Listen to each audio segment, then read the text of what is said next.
Look, I think most parts of Enfield are really well done. I think they struck a good balance between complexity and simplicity. Its factory and combat are complex but understandable, and its art and music add a lot without ever being intrusive. In fact, I don't even have a problem with Enfield's narrative per se. I see a lot of people calling the story safe, generic, and unrisky. I think that argument is an oversimplification. If you take a step back and think about it, there is a lot going on in the Enfield.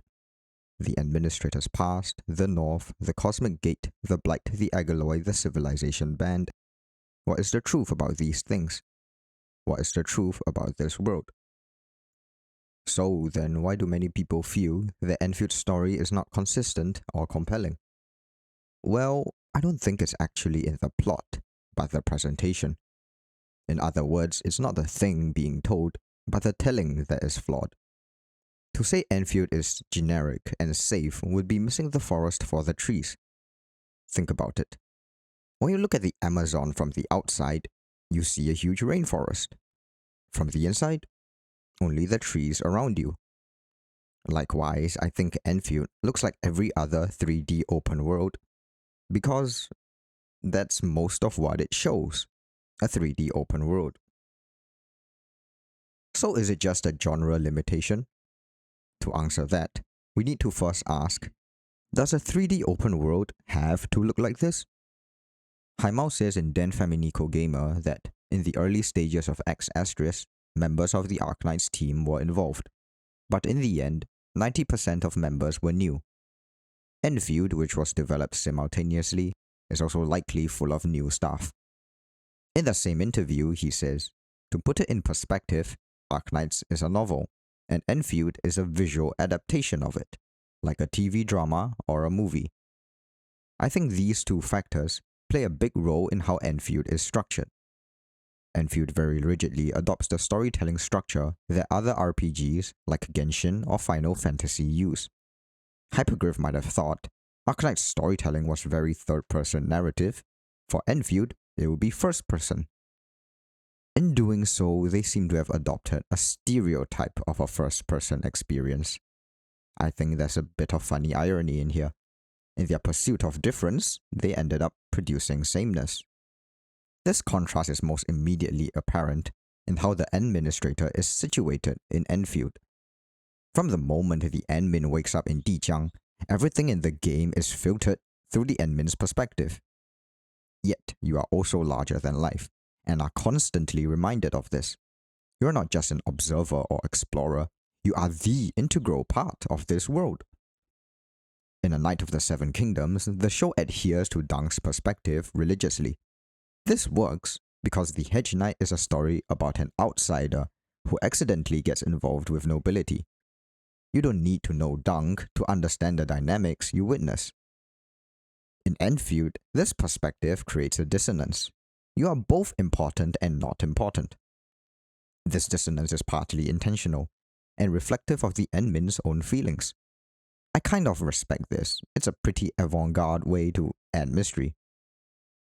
But it's also a potential narrative blind spot. If we can't observe ourselves, how are we introduced to something central to the narrative? Here, Enfield's solution is to be inconsistent with the admin's characterization, making even that dissonance slippery.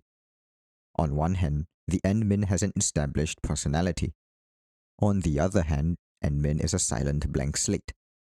Usually, admin's interactions are fake, inconsequential choices.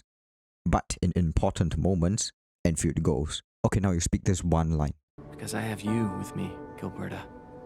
And everyone as well. So which is it? Character or self-projection? This contradiction is unjustified and disorienting.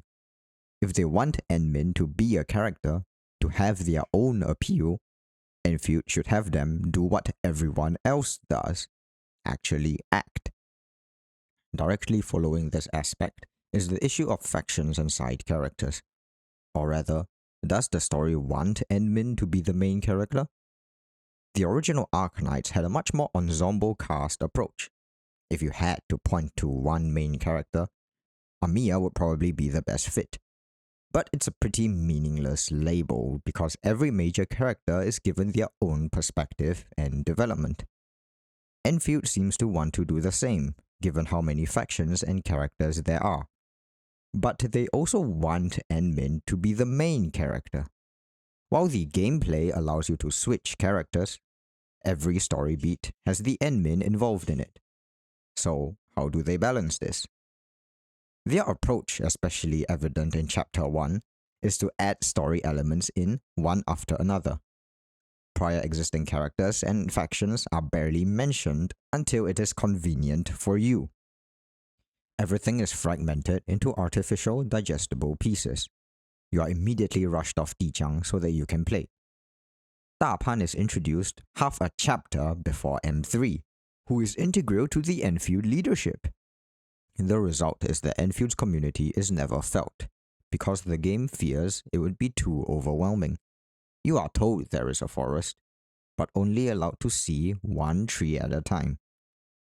You can contrast this with storytelling forms Hyperglyph has more experience with, whether OG Arknights or spin-offs. In the short Perlica prequel manga, we see Dijiang as a Perlica who has just arrived.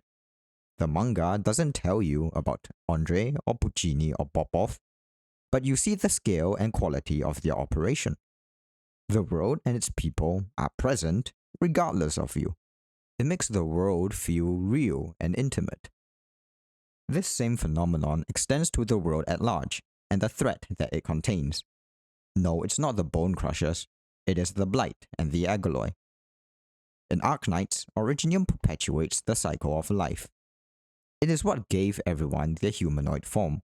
It is what powers their societies and what keeps them clothed and fed. Life gives way to death, death sustains life. Blight is the opposite of Originium.